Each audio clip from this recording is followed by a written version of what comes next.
오늘은 계시록을 하겠습니다. 그래서 우리 지금 이 시대는 계시록을 너무 공부를 안 해요.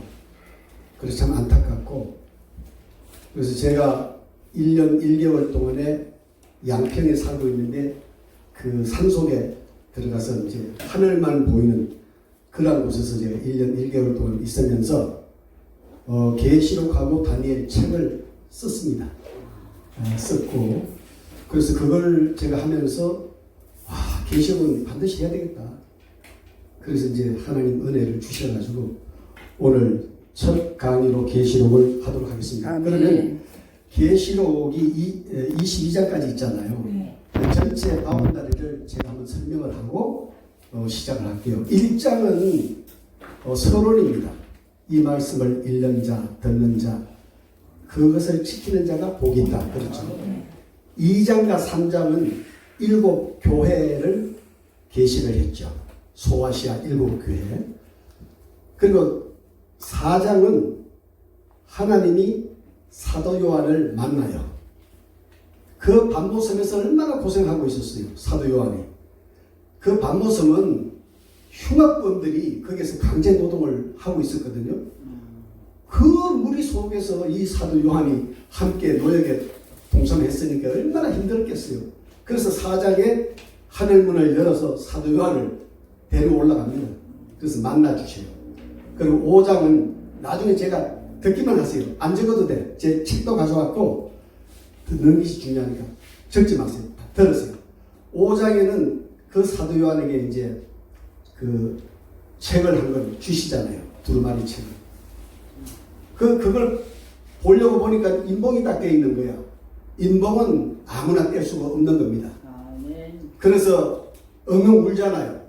그때 이제 24장로 중에 하나가 와서, 아니 요한씨 왜 울어? 내가 책을 받았는데 이걸 볼 수가 없다는 거야. 그래서 어린 양을 통해서 인봉을 떼잖아요.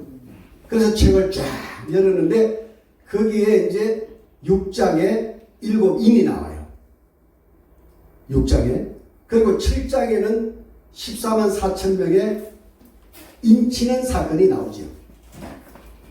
그리고 8장 1절에서 5절까지가 마지막 인이 나오고, 8장 6절부터 9장까지 7 나팔이 나오죠. 7 나팔. 그리고 마지막 나팔은 11장 15절로 19절에 이제 마지막 7째 나팔이 나오는데, 그러면 그 안에 10장하고 11장 1절로 14절까지가 삽입이 되어 있잖아요. 그러면 10장은 뭐냐면 우리 주님께서 사도 요한에게 책을 하나 주면서 받아 먹어라. 먹었죠. 근데 입에는 꿀같이 단데 배에는 너무너무 썼어요. 그 사건의 내용이 나오고, 11장 1절에서 14절까지는 너희가 42달 동안 큰 고통을, 괴로움을 받을 것이다. 그랬거든요. 그리고 이제 12장이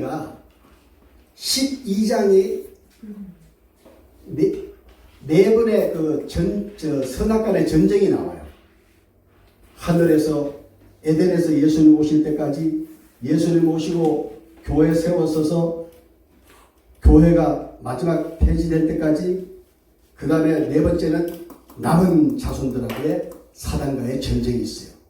그리고 13장에는 짐승이 떡 나타나가지고 우리 기독교인들에게 엄청난 압력을 가지요. 짐승 표를 받으라고. 네. 그런데 그 많은 기독교인들 중에 상당수가 짐승 표를 받습니다. 나는 지금 그때가 이때가 아닌가 싶어요. 지금 대한민국의 굴지의 교회들이 교황한테 막 가고 있어요. 안타깝습니다. WCC 우리 아시잖아요. 그 WCC 누가 해요? 교황이 하는 거예요. 모든 종교가 구원이 있다 그러잖아요.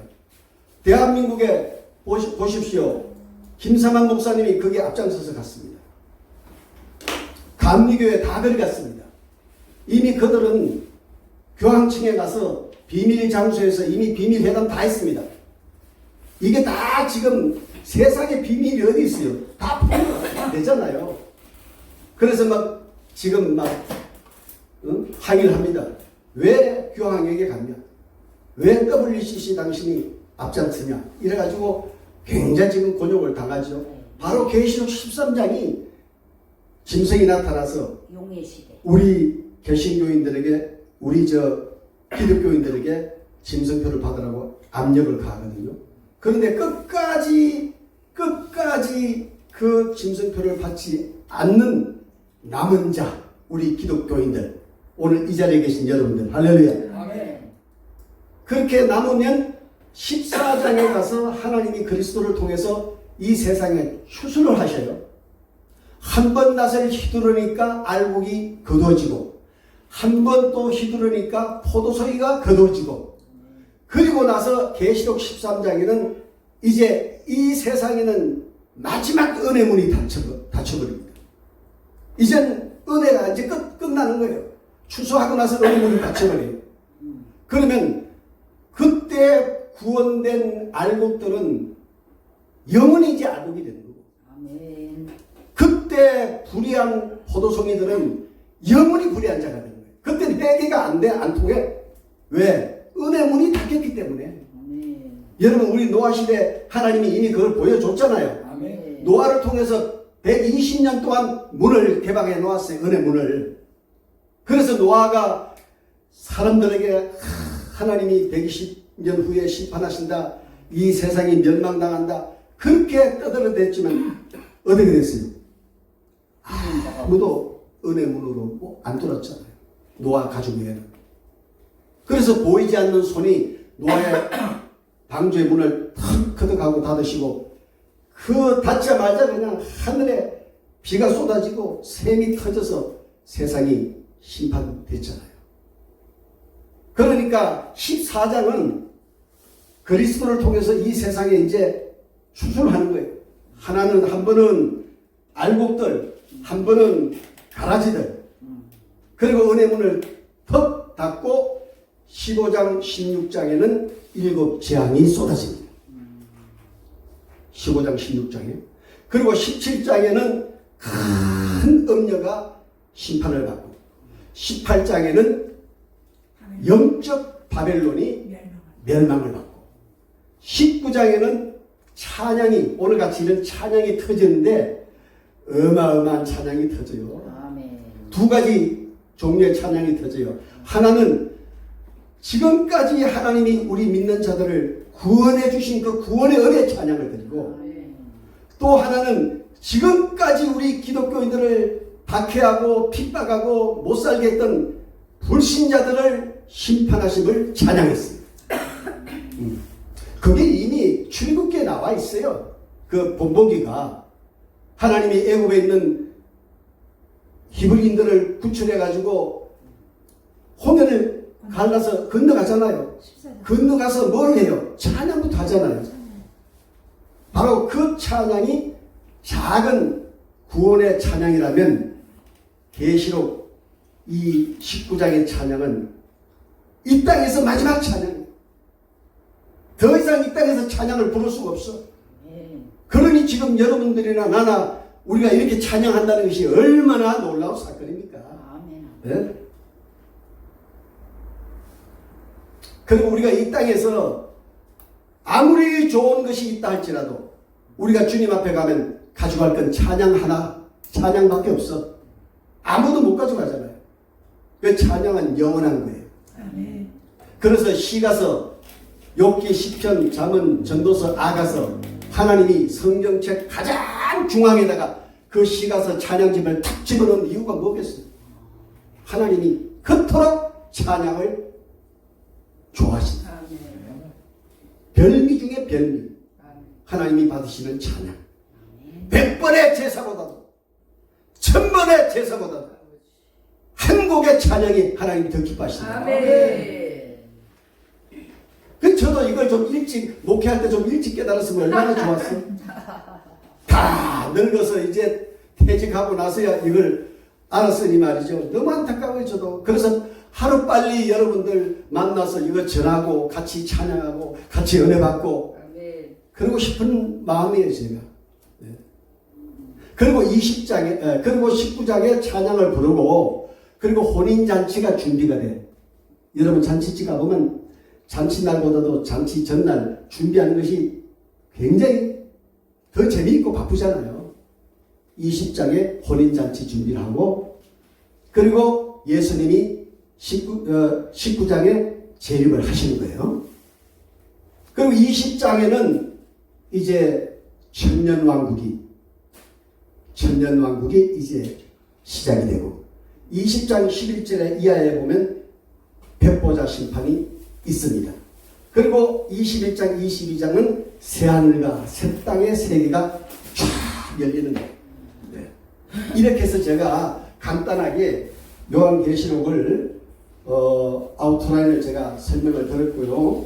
그러면 오늘 우리가 이제 계시록의 제일 첫 번째 부분 소아시아 7교회, 첫 번째가 에베소 교회죠. 네. 에베소. 네. 두 번째가 스무나. 버가모. 세 번째가 버가모.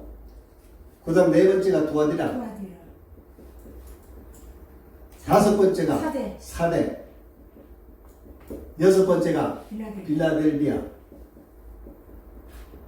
일곱 번째가 라오디게아. 이렇게 이제 7교회 소아시아가 있는데, 여기 가보시면 지금 이 소아시아가 지금의 터키예요. 터키 제일 남단 서해 쪽 지중해 바닷가에 이렇게 7교회가 쫙 7도시 지역이니까 이렇게 지중해가 이렇게 여기 지중해 바다, 지중해가 바다 있고 여기 이제 터키인데, 이 에베소 교회가 바로 항구 도시입니다. 그렇게 해서 에베소, 스무나, 버가모, 두아디라, 사대, 그 다음에 빌라델비아, 라오디게아, 이렇게 7교회가 지중해 옆에 지금의 터키 이 해변가에 7개 도시가 있는데, 그 도시마다 우리 주님께서 에베소, 스무나, 버가모, 두아디라, 사대, 빌라델비아, 라오디게아 교회를 세우신 거예요. 그러면 이 교회에 대한 연도를 우리가 알아야 됩니다. 이 에베소 교회는 34년부터 100년까지예요. 또 여기는 100년부터 313년까지예요. 버가모는 313년에서 538년까지예요. 두아디라는 538년에서 1517년이에요. 맞는다. 그 다음에 1517년에서 1798년까지예요. 그 다음에 빌라델비아는 1798년에서 1844년까지고, 여기에는 종말시대예요. 마지막 교회, 여기는 종말시대. 이렇게 소아시아 7교회는 연도가 분명합니다. 그러면 시대적 배경도 알아야 돼요. 이 요한계시록을 알려면. 그러면 시대 배경은 뭔가 하면, 에베소 교회는 초기 교회 개척시대예요. 개척시대. 그렇잖아요. 에베소가 세워질 때 주 34년이니까 예수님이 십자가에 돌아가시고 1년 후에 스데반이 돌에 맞아서 순교당하고 그때 다 도망갔잖아요. 그래서 어디를 갔어요? 로마로 왔어요. 사도 바울이 왔고 베드로가 왔고 그 뒤에 같은 동역자들이 따라와서 에베소 교회를 34년부터 100년 동안 개척 교회 시대가 열리는 겁니다. 이때 제가 그 역사책을 보니까 이때 에베소 교회에서 650만 명이 구원이 됐대요. 할렐루야. 아니 로마 사람들은 이 유대인들을 인간 취급도 안 했잖아요. 그러한 시대에 이들이 건너가서 교회를 세웠는데 650만 명이 구원이 됐는데, 심지어 로마 황실의 그 관리들까지 다 구원이 됐다. 그러면 이 에베소 교회는 초기 교회 개척 시대인데, 이 서문학 교회는 박해 시대입니다. 박해시대. 그 다음에 버가모 교회는 박해시대. 세속화시대예요. 세속화시대고 부하데라 교회는 종교 암흑시대예요. 암흑시대고 사대교회는 종교개혁시대예요. 개혁시대. 그 다음에 빌라델비아 교회는 재림운동시대예요.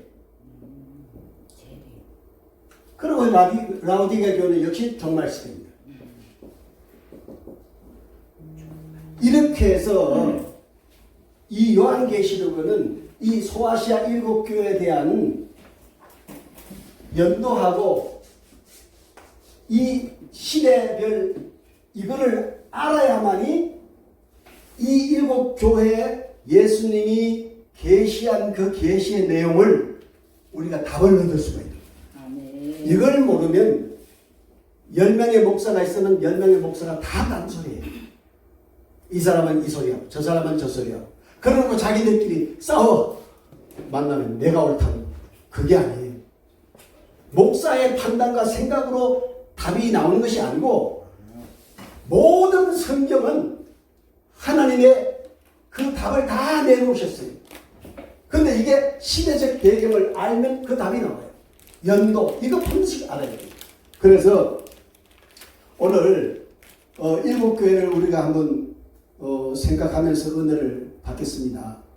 34년에서 100년 동안의 에베소 교회가 650만 명이라고 하는 그 많은 로마인들을 구원을 시켰는데 이때는 뭐라고 그럴까? 그냥 가서 그냥 뭐 죽는다고 그러나 깔꾸리로 끊는다고 그러나 왜?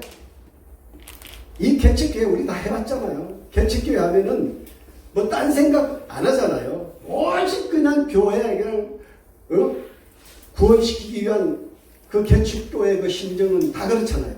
목사님부터 모든 성도들 다 개척교회. 저도 40년 35년 전에 이렇게 생각을 해보니까 개척교회 세워놓고 하루도 안 쉬는 것 같아.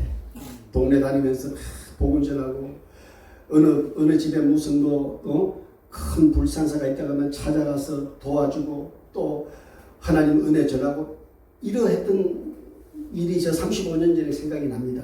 개척교회 시대는 누구나 마찬가지예요. 뭐 여기 계신 우리 목사님들 누구나 마찬가지예요. 개척교회는 열심히 일한다. 아멘. 에베소 교회가 그랬어요. 아멘. 그래서 많은 성도를 구원시켰는데 이 로마의 황제가 그 당시의 황제가 콘스탄틴 황제예요. 이거 큰일 나겠거든. 이거 놔뒀다가는 나라가 다 망하게 생겼어. 다 예수제게 되니까. 그래서 이 콘스탄틴 황제가 100년부터 100년이 찼고 100년 때부터 박해가 시작이 됩니다. 로마에 있는 기독교를 박해를 하는데 얼마나 박해가 심했는가 하면 여러분 카타콤이라는 거 들어봤어요? 네. 카타콤 들어봤죠? 네. 초기 100년 동안은 똑같은 로마인들하고 그 동네에서 집을 얻어가지고 집을 지어가지고 살아서 복음을 전했는데 너무 핍박이 심하니까 이들이 쫓기고 쫓기다가 어디로 갔는가 하면 로마에서 보통 좀 외곽 지역이니까 한 20km, 30km 이렇게 외곽 지역으로 나갔겠죠. 거기서도 안 되니까 어떻게 했어요? 땅굴을 파고 들어간 거예요. 땅굴을 파고 들어가서 그들이 생활을 했는데 그 땅굴 길이가요. 다 아시겠지? 무려 800km. 그것도 그냥 일식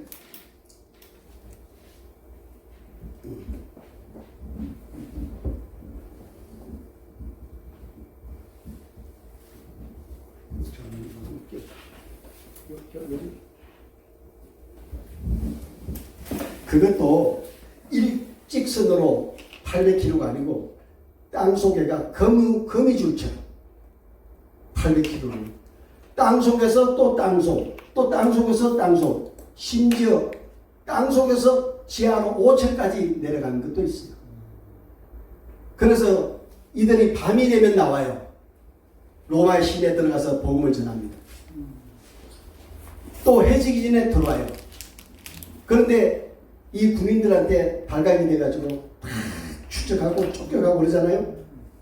그럼 가다 보면 벌판인데 사람이 없어졌어. 그럼 군인들이 막 찾습니다. 보니까 땅굴이 있잖아요. 군에 쫓아들어와요. 들어오면 이 사람들은 그 안에서 인생을 마칩니다.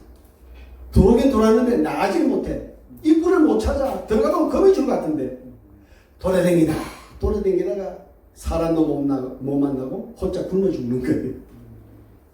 그런 카타콤. 그걸 우리가 들여다보면요, 우리 오늘날 교회 시대는 너무 행복하고 너무 편한 거 아니겠어요? 너무 편한 거잖아요. 그래서 이 박해 시대에 땅굴을 파고 거기서 자식을 놓고 거기서 교육을 하고 거기서 늙어 죽고 거기서 장례 지내고 다 그렇게 했어요. 얼마나? 200년 동안. 200년 동안 그랬으니까 보통 한 50년이 한 세대로 봤을 때 4세대가 그 안에서 다 죽었잖아요. 그러니까 참 이 박해 시대는 너무 무서웠던 시대고, 또 잡히면은 전부 공석운동장에다가 로마인들 다 불러다 놓고 거기에서 사자를 풀어가지고 잡아 뜯겨서 먹히게 하고 화형식을 시키고 껍데기를 벗겨서 죽이고 또 목을 쳐서 죽이고 여러 가지 방법으로 우리 기독교인들이 많이 죽습니다. 박해시대. 그리고 이 박해시대가 왜 어떻게 해서 끝나는가 하면 이 황제가 10명을 잡아 죽이니까 그 다음에 보니까 100명이 생겨. 100명을 잡아 죽이니까 1000명이 생겨. 황제가 손을 들어버린 거예요. 손을 들어버리고 이 버가모 시대에 딱 들어오면서 313년에 종교 자유를 줍니다. 자유를 선택해요. 이제 종교는 로마의 국가의 종교다 하고 선언을 해요. 콘스탄틴 황제가 손을 들은 거죠. 대단한 승리 아닙니까? 네? 대단한 승리잖아요. 그래서 세속화 시대라 그렇게 말을 하고요. 그 다음에 종교 암흑 시대는 538년부터 1517년까지인데 이 기독교가 버가모까지 쭉 가면서 이 버가모에서 어떤 일이 벌어지는가 하면 오늘날로 말하면 신천지 같은 게 하나 딱 나타나요. 기독교에서 나가서. 그런데 그 신천지 같은 게 누군가 하면 로마 가톨릭이에요. 가톨릭이 538년에 세상에 이게 이제 드러나요. 가톨릭이 538년에. 그래서 교황이 딱 나타납니다. 물론 그 전에 성 어거스틴 같은 사람이 다 그 사람의 그 어떤 철학 가지고 교황을 만들어낸 사람이 성 어거스틴이에요. 그 사람이 철저하게 준비해가지고 가톨릭을 538년에 세상에다가 내놓은 거죠. 그래서 538년에 첫 교황이 나와요. 그 교황이 나와가지고 무슨 짓을 하느냐? 종교 암흑 시대를 만들어요. 그 말은 무슨 말인가 하면 자기도 기독교에서 나왔는데 자기가 기독교에서 나와가지고 기독교를 박해하는 거예요. 핍박하는 거예요. 응? 그 핍박은 아마 우리가 역사책을 보면 여러분들 다 아마 치를 떨 겁니다. 십자가 전쟁. 치를 떨 거예요. 그래서 이 두아디라 교회 시대는 종교 암흑 시대인데 가톨릭 교황이 기독교회를 무지무지하게 박해를 했습니다. 이 여기에 로마가 박해한 거는 게임이 안 돼요. 여기서 어마어마하게 박해를 해요. 그러다가 너무 박해가 심한 가운데서 1517년에 무슨 일이 벌어지는가 하면 마틴 루터가 종교개혁을 일으킵니다. 종교개혁을 선포해요. 마틴 루터가. 마틴 루터가 누군지 아시죠? 네. 원래 신부 되려고 신부 수업을 받다가 어느 날 하나님의 음성을 들어요. 루트야, 네가 행함으로 구원받는 줄 아느냐? 아니다. 믿음으로 받는다. 그래서 루트가요, 성경을 훔치다가 펼쳐보니까 정말 성경 속에 하나님 말씀하기를 믿음으로 구원을 받는 거예요. 그래서 루트가 성경책을 찾아보니까, 이 교환이 가지고 있는 성경을 찾아보니까 자기가 찾은 것만 교환이 성경을 자기 마음대로 고쳐놓은 게 99개예요. 그래서 99개 종목을 다 적어가지고 선포한 거 아니에요. 자, 그렇게 해서 종교개혁이 일어납니다. 자, 그리고 1798년에서 1844년은 이 1798년이 뭔가 하면은 교황이 프랑스로 압송돼 가지고 프랑스 감옥에서 죽어요. 그 죽는 해가 1798년이에요.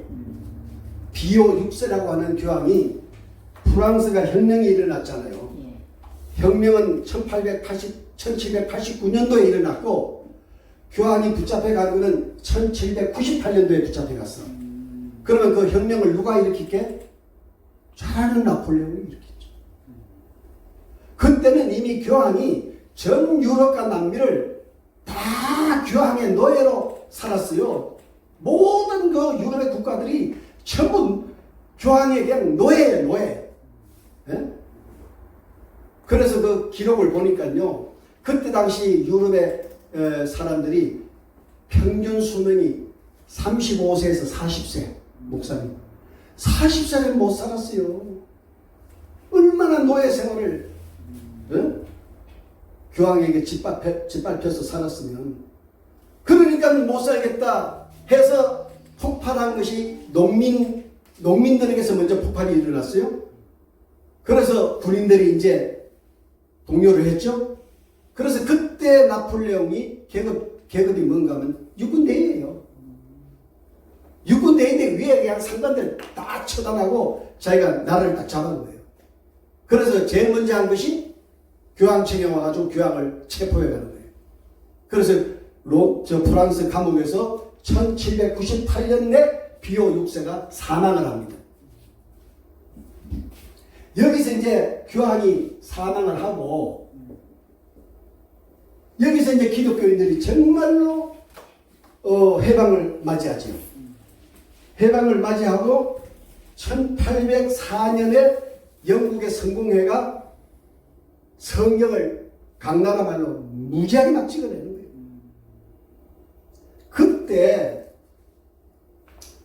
그때 많은 사람들이 성경을 보면서 눈물을 흘리면서 은혜를 받으면서 그때 일어난 운동이 재림운동이 일어난 거예요. 우리가 진짜 그동안은 1260년 동안 이 유럽인들이 성경도 못 가지고 구전으로 은혜를 받고 구전으로 성경을 들었던 사람들이었는데, 막상 교황이 무너지고 성경을 손에 쥐고 성경책을 읽어보니까 기독교인들은 울음바다가 터지는 거죠. 은혜로 와서 울음이 터지고, 감격해서 은혜가 터지고, 너무 억울해서 울음이 터지고,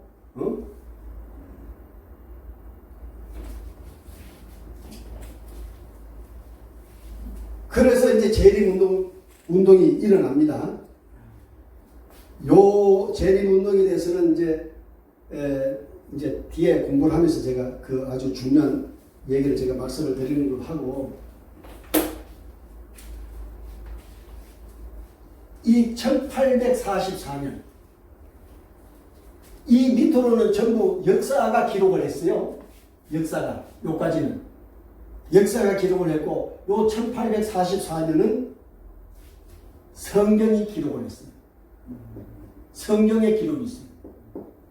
그러니까 1844년 이후에는 성경이 연도를 기록한 게 없어요. 저게 이제 마지막이에요. 그래서 마지막 라오디게아 교회가 종말시대라는 거예요. 하나님이 1844년 이후에는 성경을 여러분 100번, 1000번을 읽어보세요. 그 이후에는 하나님이 연도를 기록하지 않았어요. 마지막 기록한 것이 1844년 다니엘서에 나와요. 다니엘에게 그거를 기록을 하게 해요. 그게 뭔가 하면 다니엘 8장에 보면 2300주야까지니 하고 더 이상 하나님이 연도를 밝히지 않아요. 그래서 그 2300주야까지를 확인해 보니까 1844년이 나오는 거예요. 그 이유는 없어요. 연도가 없어요. 그게 다시 말하면 이제 그때부터 종말 시대가 지금 시작됐다. 이렇게 우리가 보시면 되겠습니다. 자, 그러면 오늘 뭐 제가 제 시간이 5시 반까지니까 좀 짤막짤막하게 하고 요 6교회, 7교회만 뭐 좀 될 수 있으면 빨리 마치고 끝나도록 할게요. 자, 이렇게 해서 우리 소아시아 7교회는 연도와 시대적 배경을 이제 다 들으셨죠?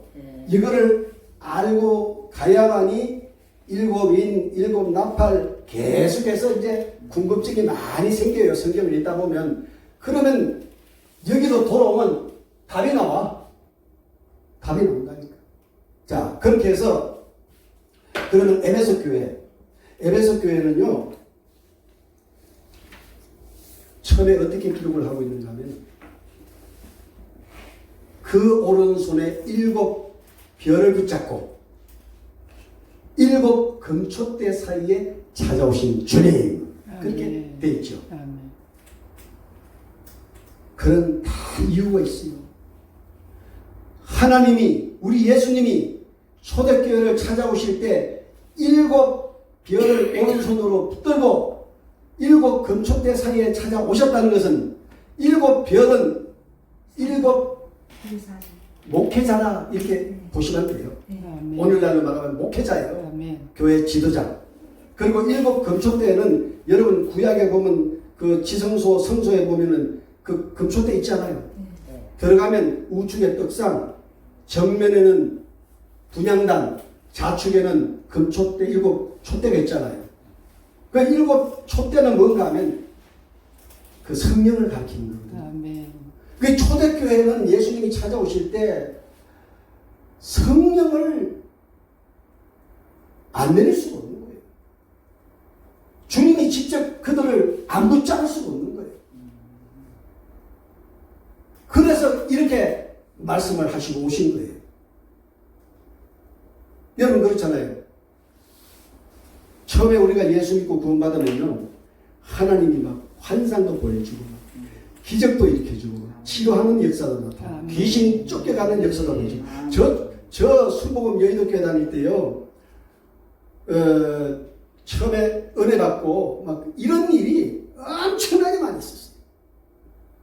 막 환상이 열려가지고 귀신을 그냥 보게 하고 그것을 말씀으로 내쫓게 하고 아픈 사람을 안수할 때 고치게 해주시고 이런 일이 지금 있는 게 아니고 제가 가장 연약할 때 그때 예수 믿고 구원받았을 때 그때 그런 기적들이 일어났다니까요.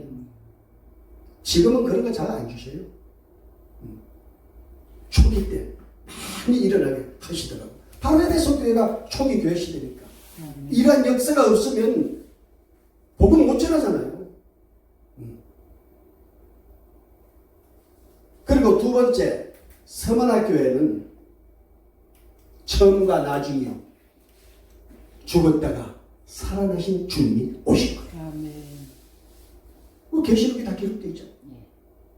그러면 왜 서머나 교회는 부활의 주님이 오셨을까? 왜 그랬을까? 다 다르잖아요. 지금 에베소 교회는 아까 같이 7 별을 붙들고 7 금초대 사이에 오셨는데 서머나 교회는 왜 처음과 나중에요 죽었다가 부활하신 주님이 오셨을까? 우리 김건태 목사님 설교에 그때 내 계시록 설교하면서 다 들었지. 은혜 받았지. 예, 다 보고 있어요. 왜 그랬을까?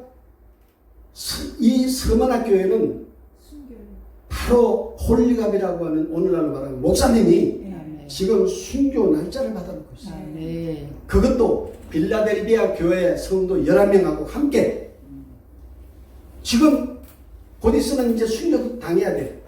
그때 폴리갑이 나이가 86세예요. 그러니까 예수님이 야 얘들아 나도 죽었다가 살아났다. 내가 죽었다가 부활의 주님으로 오신 거예요. 그들에게 혹시라도 잘못될까봐.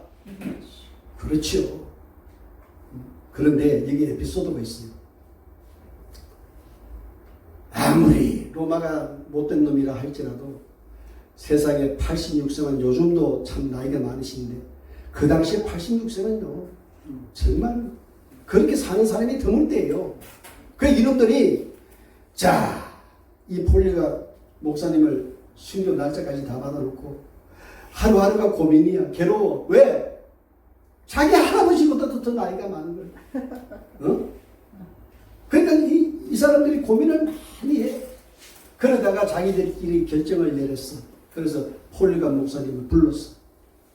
목사님, 고생 많으시죠? 힘드시죠? 우리가요, 도저히 목사님은 저 심판 때 못 올리겠어요. 그 대신 우리가 합의를 봤는데요. 목사님이 여기 7도시 7교회 중에 총독이 오시면은 총독 앞에 설 때에 한마디만 이렇게 해주세요. 예수를 부인합니다. 요 한마디만 해주시면 우리는 도저히 폴리가 목사님을 사형시킬 수가 없습니다. 그랬더니 폴리가 목사님은 뭐라고 대답하십니까? 빙그레 웃으시면서 내가 이 나이 먹도록 우리 주님이 나를 한 번도 배반 안 했는데 내가 어떻게 주님을 이 나이에 배반하겠습니까? 내가 기꺼이 나는 순교하겠습니다. 해서 빌라델비아 11명의 성도들하고 함께 거기에서 순교당하셨어요. 화형식을 했죠. 화형식. 그걸 아시는 주님께서 안타까운 마음을 가지고 나도 죽었다. 그러나 부활했다. 그들에게 용기 100배 하기 위해서 주님이 이런 모습을 오신 거예요. 그리고 버가모 교회. 버가모 교회는요, 뭐라고 기록이 되어 있는가 하면 좌우에 날쌘 금을 가지고 우리 예수님이 버가모 교회에 방문하신 거예요. 응? 버가모 교회. 아니 무슨 또 예수님이 그 앞전에는 부활의 모습으로 오시더니만 또 이번에는 뭐 금을 가지고 오셨어? 그 왜 그랬을까? 여러분 이 버가모는요 이 소아시아 7도시 중에 도청 소지지가 있는 제일 큰 도시예요. 여기에는요 총독이 있었어요. 총독은요 로마의 황제로부터 어떤 권한을 부여받았는가 하면 칼을 하사받아요. 긴 칼을. 그걸 옆구리 항상 차고 다녀. 그래가지고 그 총독에게는 물론 버가모의 법원도 있어요. 그런데 총독에게는 위급할 때 너는 적석에서 판결하고 적석에서 사형해도 된다. 이걸 로마 황제로부터 부여받은 거예요. 그래서 버가모에서는 이 총독이요 수시로 사람을 죽여. 누구 죽이겠어요? 전부 기독교인들이잖아요. 기독교인들을 죽이는 거예요. 그러니까 주님께서 여기에 찾아오실 때 좌우에 날쌘 금을 가지고 찾아오시는 거예요. 아멘. 인간이 함부로 사람의 목숨을 떼었다 붙였다 하는 것이 아니다. 인간의 생사화복은 천하 만물을 지으신 하나님이시다. 아멘. 이거를 경고하기 위해서 오시는 거예요. 그렇잖아요. 인간의 생사화복은 하나님이 관장하시는 거지 인간이 인간을 어떻게 관장합니까? 이건 다 불법이죠. 다 이건 불법입니다. 그래서 이 버가모는 7교회 도시 중에서 가장 큰 도청 소재지인데 여기에 보면요 큰 신전이 있어요. 아스클레 오피스라는 큰 여러분 저 유럽 여행 저기 그리스 가보면 그 대형 신전들 보셨죠? 그런 신전이 거기에도 있었어요. 그 이름이 아스클레 오피스라는 신전인데 그 입구에 보면 뱀이 딱 또가를 타고 이렇게 하고 있어요. 그게 우상이죠. 그런데 그 신전이 그 당시에 그들에게는 병원 역할도 했어요. 아프면 거길 가는 거예요. 네. 그리고 이 총독 이름이 폰티펙스 막시무스라고는 그 이름은 참 유명해요. 지금도 역사 속에 그 이름이 굉장히 유명합니다. 폰티펙스 막시무스라고는 그 이름을 그 총독 이름을 가지고 있는데 이 사람이요 죽을 때 그 자기 이름을 로마에 있는 황제에다 바쳤어요. 그랬더니 그 황제가 그 이름을 자기 이름 본래 이름을 버리고 그 이름을 썼다니까. 그 이름을 쓰다가 세 번째 황제가 바뀌면서 그러면 그 이름을 버렸어요. 버리니까 또 한 사람이 그 이름을 썼는데 그 사람이 누군지 아세요? 교황이. 교황의 또 다른 이름이 폰티펙스 막시무스. 또 하나의 이름은 비카리우스 힐리데이라고 하는 그 이름이 또 하나 있고요. 세 개인데 내가 하나는 좀 잊어버렸어. 뭐 이름을 자꾸 쓸 일이 없더라고. 그러다 보니까 잊어버렸는데 이 두 가지는 확실히 알아요. 폰티펙스 막시무스, 비카리우스 힐리데이. 그 로마 교황 이름이 여러 개가 있어요. 그게 다 비밀이에요, 비밀. 자, 그렇게 해서 이제 버가모 세속화 시대가 이제 끝이 났고요. 그 다음에 두아디라 교회는 주님이 어떤 모습으로 찾아오시는가 하면 그 눈은 불꽃 같고 그 발은 빛난 주석 같은 하나님의 아들이 오셨다. 아니 교회마다 다 다른 모습으로 오시잖아요. 무슨 연극 배우도 아닌데. 응? 너무나 절박하니까 주님께서 그 교회에 맞는 사정에 맞는 모습으로 주님이 찾아오시는 거예요. 그래서 그 눈은 불꽃 같고 그 발은 빛난 주석 같은 하나님의 아들로 찾아오신 거예요. 그 왜 그런가 하면요. 이 두아디라 교회가 뭐라고요? 종교 암흑 시대잖아요. 여기에 교황이 탄생을 했잖아요. 그러니까 이 교황이 뭐라고 기독교인들한테 급박을 하는 거는 내가 하나님이다. 내가 하나님의 아들 대언자다 하면서 기독교인들을 자기를 섬기라고 핍박을 하는 거예요. 그러니까 대제사장 우리 예수님이 찾아오실 때 내가 하나님의 아들이야 하고 찾아오신 거예요. 내가 하나님의 아들이야. 감히 까불지 말라고 교황에게 그냥 일침을 하신 거예요. 교황이요 가톨릭의 그 십계명에 보면 우리 성경에 있는 십계명을 그대로 갖다가 1계명, 2계명만 바꿨어요. 교황이. 목사님 아세요? 모르죠? 목사님 모르죠? 내가 다 사진 찍어왔어. 근데 1계명에 뭐라고 되어 있죠? 나 외에 다른 신을 두지 마라. 2계명은 하늘에 있는 것이나 땅에 있는 것이나 땅 속에 물 속에 있는 것이나 아무 형상이든지 만들지 말며 그것들에 절하지 마라. 그런데 이 천주교 교황은요 그걸 갖다가 1계명에 천주님을 공경하고 섬겨라. 다시 말하면 교황을 하나님으로 섬겨라 그 말이에요. 1계명과 2계명. 그러니 얼마나 우리 예수님이 저걸 그냥 두겠냐고요. 어? 자, 그러면 제가 다니엘서 7장에 보면 하나님이 다니엘에게 환상을 보게 해요. 4마리 짐승을 보게 하죠. 첫째, 사자. 둘째, 곰. 셋째, 표범. 넷째, 괴물.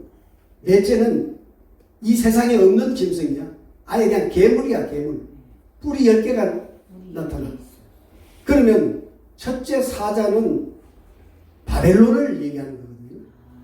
둘째는 메데 타사를 얘기해요. 곰은. 셋째는 표범인데 헬라를 얘기하는 거예요. 넷째는 괴물인데 뿔이 10개가 있어요. 그런데 이건 로마를 얘기해요. 그런데 그 다니엘 8장에 보면 그 10뿔 중에 작은 뿔이 나왔더라. 그래 기록을 하고 있어요. 그 작은 뿔이요. 그 작은 뿔이 누구냐? 교황이에요. 그 작은 뿔이 교황이에요. 그걸 우리 하나님이 야, 이 작은 뿔이 너 누군지 아니? 교황이야. 그랬으면 교황이 성경을 남이 뒀겠어요? 다 말씀시키겠죠. 그래서 비밀로 성경은 비밀로 된 성구들이 너무 많아요. 비밀로 딱 묻어놓은 거예요. 그 교황은 모르잖아요. 목사님. 지가 신학 공부를 해봤어? 알아? 모르지. 저 적은 뿔이 정체가 뭔지. 그 적은 뿔의 정체가 바로 교황이에요. 이미 다니엘 시대에 이 땅에 교황이 나타날 것을 이미 그때 하나님이 이미 다 비밀이 다 말씀해 놓으신 거예요. 적그리스도가 나타날 것을 그때 이미 다 밝혀 놓으신 거예요. 응? 그것이 우리 시대에 와서 이게 밝혀졌잖아요.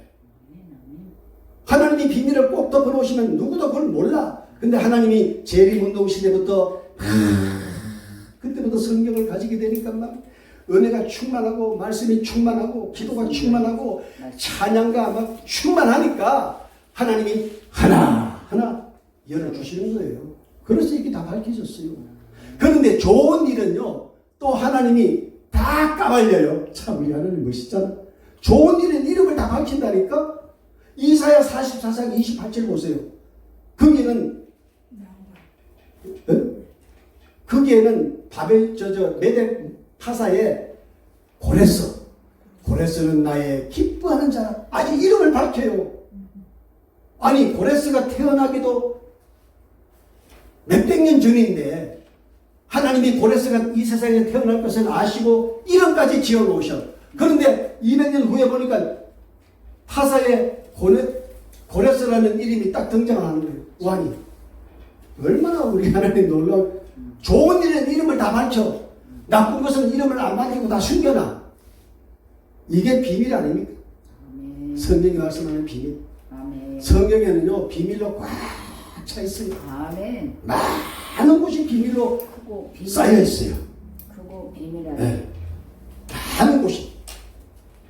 그래서 이거를 우리가 그냥 인간적으로 잘못 해석하면 뭐 신신지 되는 거지. 봉천동에 가면 자칭 예수가 뭐 14명이 있대요. 아예 명함에다가 그냥 누구누구 예수라고 이름을 내가 그거 한번 받아봤어. 내가 기가 막혀서 내가. 왜냐? 성경을 자기 마음대로 해석하면 그래 되는 거예요. 그럼 그 길로 갈 수밖에 없어요. 성경을 자기 마음대로 해석하면. 왜냐하면 사단이 틈타거든요. 내 마음대로 해석하면요 사단이 들어와요. 사단이 들어오면 그냥 그때부터 헷갈려 가는 거예요. 그게 잘못되는 겁니다. 그러니까 이 성경은 반드시 하나님이 비밀에 묻어놨으면 그 비밀을 해석할 수 있는 답도 다 넣어놓으신 거예요. 할렐루야. 그래서 이 작은 뿔이 교황을 얘기하는 건데 작은 뿔이라고만 기록을 했죠. 그리고 뭐 다니엘은 뭔지도 모르고 받아 적긴 했어. 우리 시대는 이게 다 비밀이 드러났잖아요. 네.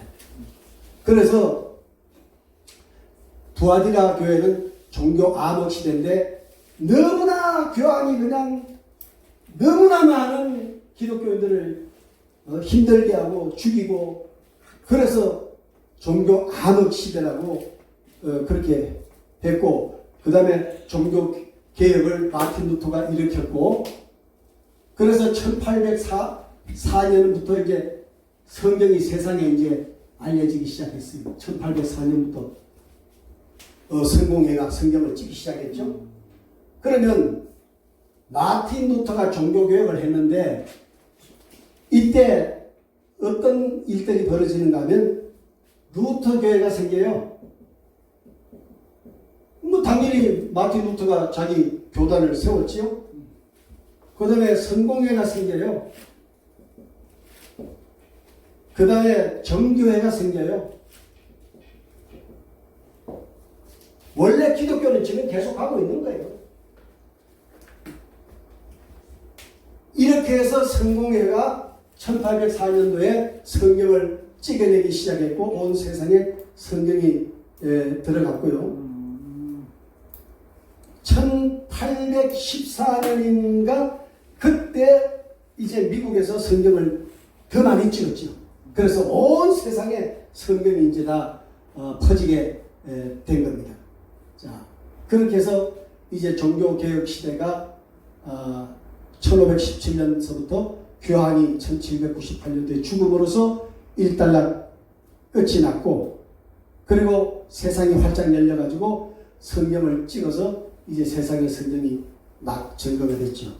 자, 그리고 나서 1798년에서 1844년이 빌라델비아 교회 재림운동 시대에는 이게 성경을 보기 시작하니까 막 성경을 보니까 신약에만 300 몇 군데가 재림 말씀이 나와요.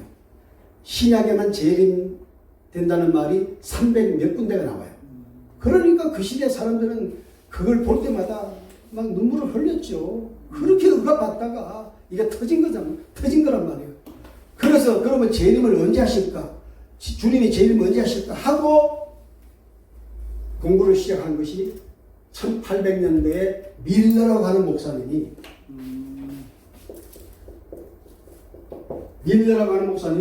성경을 다니엘서 읽다가 8장에 2300 주야까지니 읽고 나서는 그때부터 이걸 붙들고 기도하고 울며 금식하면서 몸부림을 치는 거예요.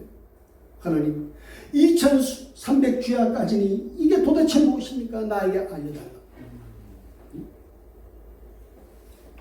그런데 하나님이 열어줬어요. 할렐루야. 그러니까 오늘날 우리가 이거 알죠. 누군가가 하나님이 열어줘야 우리가 알잖아요. 에?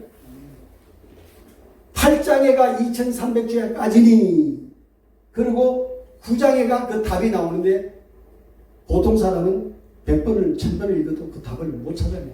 답이 나와 있어. 그 답이. 그래서 그거 다 됐네. 그거만 잠깐 제가 간략하게 말씀을 드릴게요. 2300주야는요 2300년이라는 얘기입니다. 2300년. 그런데 2300년까지인데 시작이 없잖아요. 이게 시작이. 그런데 보니까 다니엘서 9장에 그 답이 나와요. 잠깐 한번 찾아봅시다. 다니엘서 한번 찾아봐요. 다니엘서 9장.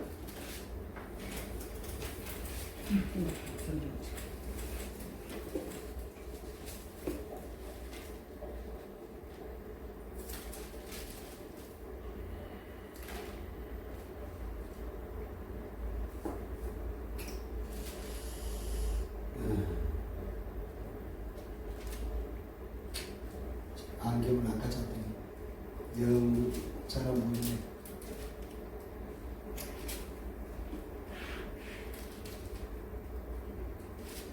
보시면 1절서부터 우리 2절까지만 다 같이 한번 읽겠습니다. 시작. 메레조서 아하스의 아들 다리오가 갈대아 나라 왕으로 세움을 받던 첫해 곧 그 총치 원년에 나 다니엘이 책을 통해 여호와께서 말씀으로 선지자 에레미야에게 알려주신 그 연수를 깨달았나니 곧 예루살렘의 황폐함이 70년 만에 그치니라 하시니라. 아멘. 1장 2절. 1장 네. 9장 1절로 2절까지. 9장 1절로 2절까지. 자, 여기 보니까 그 말씀이 나왔죠? 지금 유대가 바벨론의 포로로 잡혀갔는데 70년이 되면 돌아오게 할 것이다.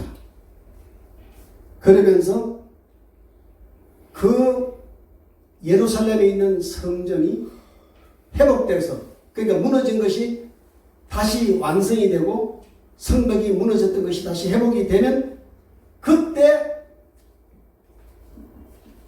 그때부터 2300년까지다. 그렇게 지금 오늘 이 다니엘 9장에 말씀해 주고 있어요. 그럼 우리 에스더 한번 다시 한번 찾아봅시다. 에스더.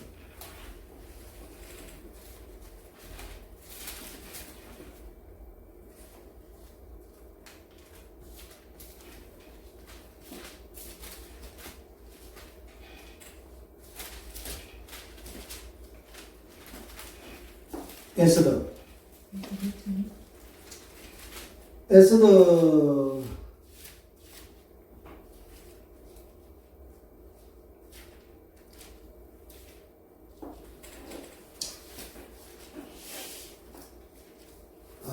제발.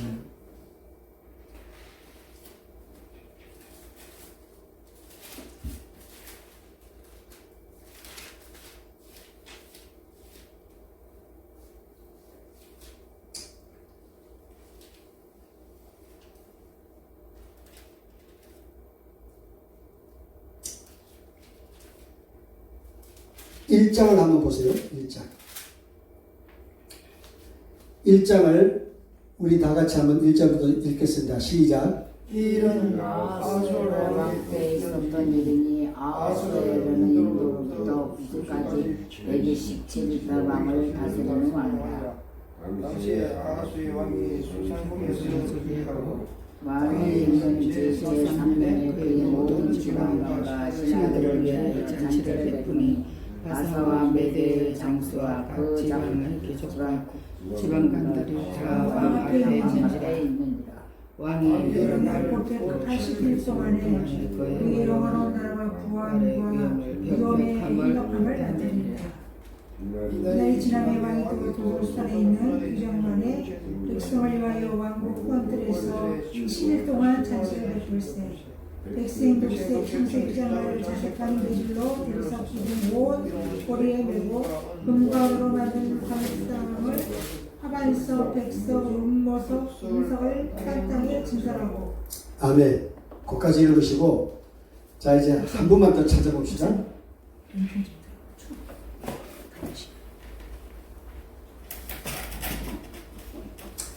에스라 1장을 한번 찾아봅시다. 에스라 1장.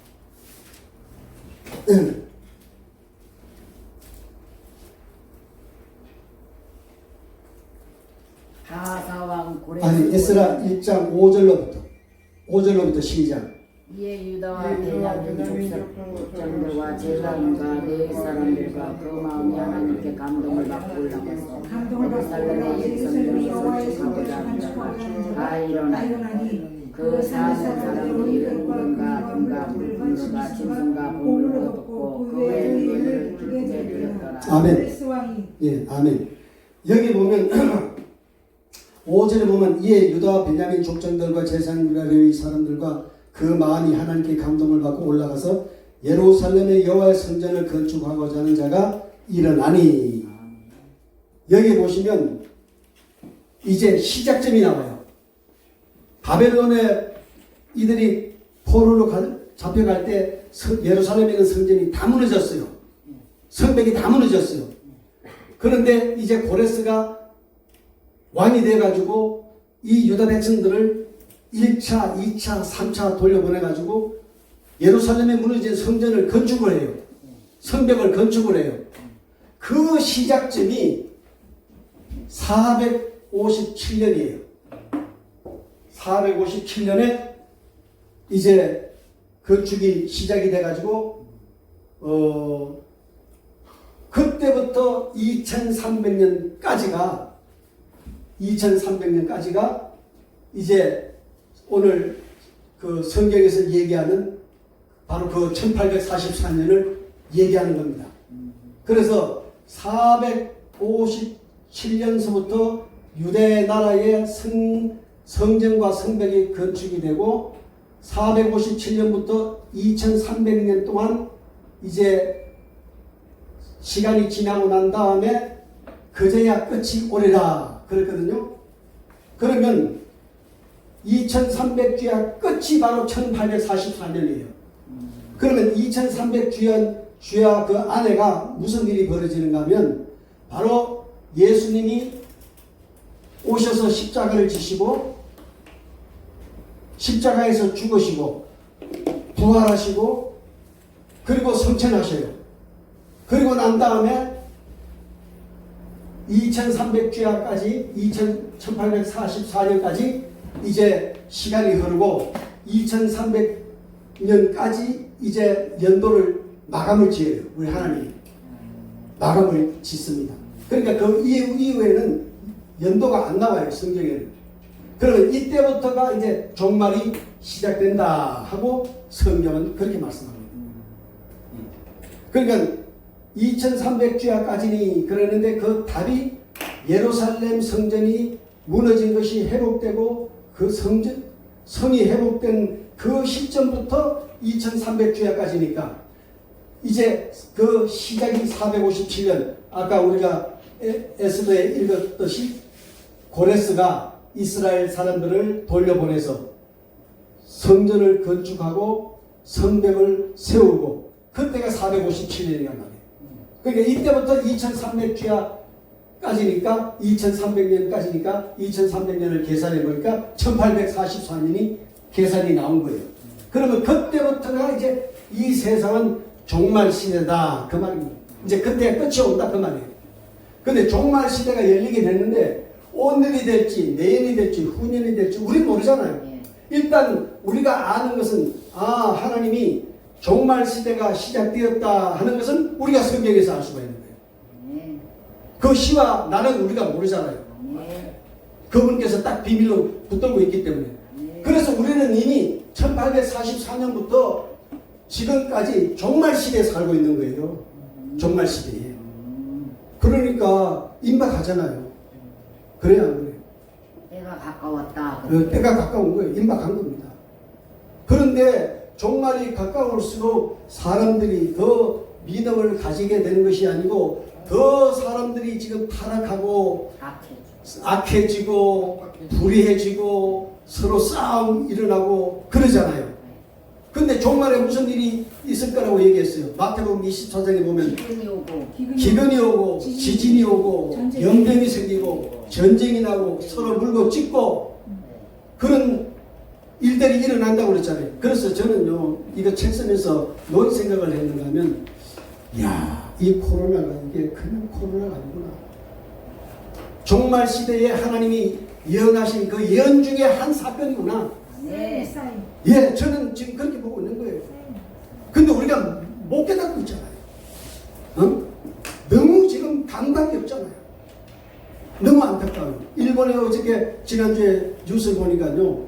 이번에 5.6인가 뭐 지진이 왔잖아요. 그게 전조랍니다. 대지진에 일본 역사에 전무후무한 지진의 전조라고 지금 일본 과학자들 자기들 입으로 얘기를 했어요. 그러면 정말 그 이상의 이러한 대지진이 일어난다면 한국도 아마 덩달아서 물속으로 들어가든지 뭐가 갈라지든지 하겠지요. 어마어마한 지진이 난다면 그리고 이런 징조들이 말세에 일어난다는 거죠. 말세에 보여준다는 거죠. 그래서 1844년도에 무슨 일이 있었는가 하고 그 역사책을 보니까요. 1755년에 어딥니까? 포르투갈 리스본에서 지진이 일어났는데 한 번 딱 흔들었는데 6만 명이 죽었더라고요. 그 진동이 얼마나 컸든지 북아프리카에서도 진동이 있었고 북유럽에서도 그 진동이 있었대요. 1780년에는요. 갑자기 맑은 대낮에 해가 침을 받아가지고 캄캄하게 어두워졌는데 불을 안 켜고 사람들이 다닐 수 없었어요. 이틀 동안 그랬대요. 1833년에 또 무슨 일이 있었는가 하면 대풍에 선과일이 막 떨어지듯이 유럽 초저녁에 하늘에서 별들이 피같이 쏟아졌대요. 그때 전 유럽인들이 바깥으로 나와가지고 땅에서 통곡을 하며 하나님께 회개하고 하나님께 기도했다는 그런 기록이 있어요. 역사에 우리가 책을 보면 이건 제가 직접 그 역사서를 읽고 지금 말씀을 드리는 거예요. 어디 제가 지어서 드리는 것이 아니고 실제적으로. 그러니까 1844년부터 이미 재림 시대가 열렸고 지금은 이미 우리가 재림 시대 속에 살고 있어요.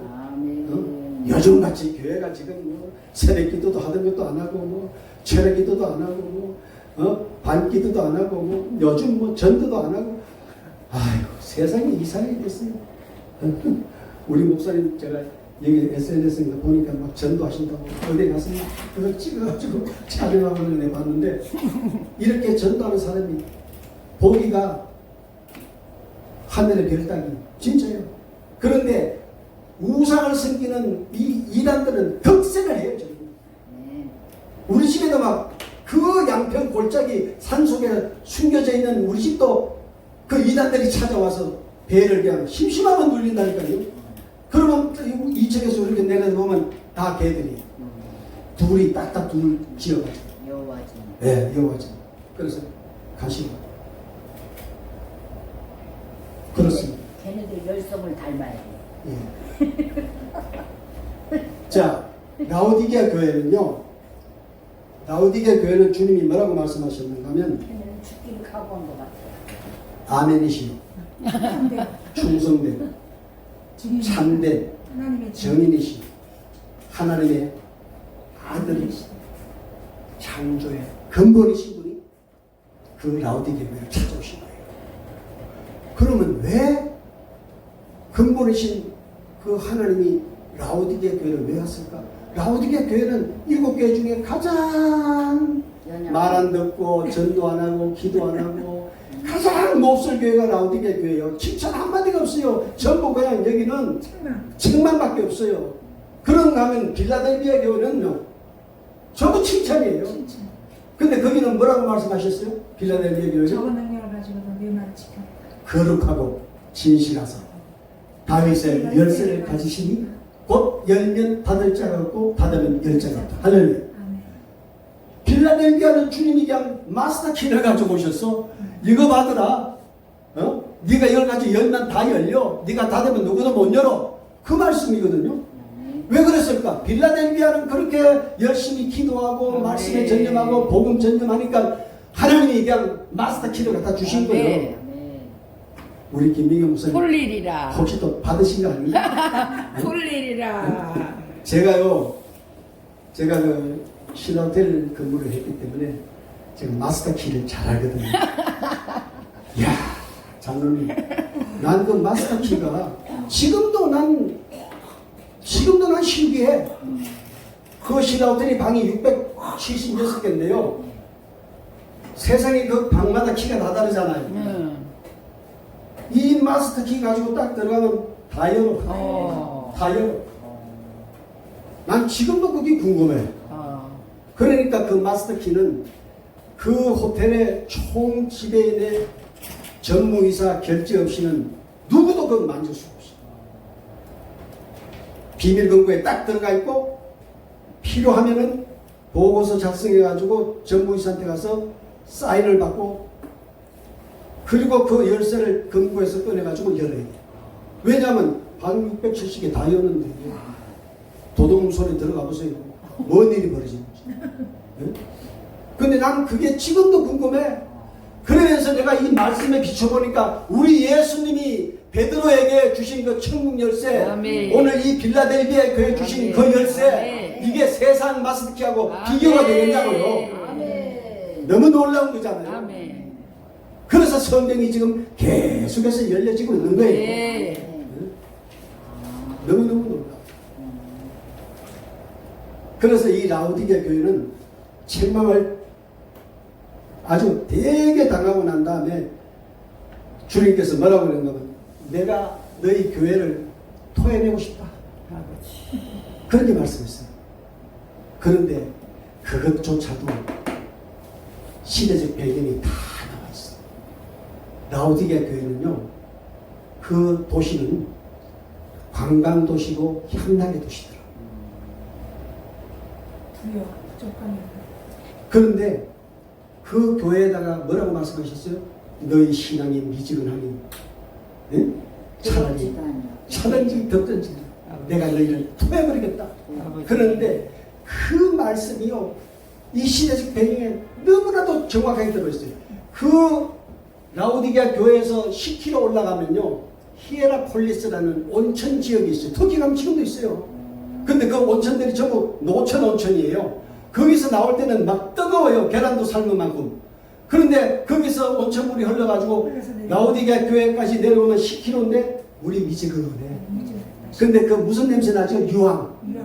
식은 데다가 유황 냄새가 나니까 막 쾌쾌하잖아요. 그러니까 주님이 너무나도 그 시대를 너무나도 깨뜨려 보신 거예요. 아멘, 아멘. 이런 말씀을 기록한 걸 보면 아멘. 놀랍잖아요, 목사님. 너무 놀랍잖아요.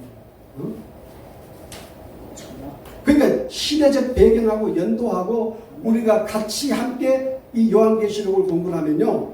이제 7인에도 나와요. 7나팔에도 나오고. 아멘. 이걸 알아야 성경 요한계시록이 다 풀려나가는 거예요. 절대로 내 생각대로 내 뜻대로가 아니고 계시록은 주님의 뜻대로 다 풀어지는 거예요. 아멘. 그래서 오늘은 이제 30분이 넘었기 때문에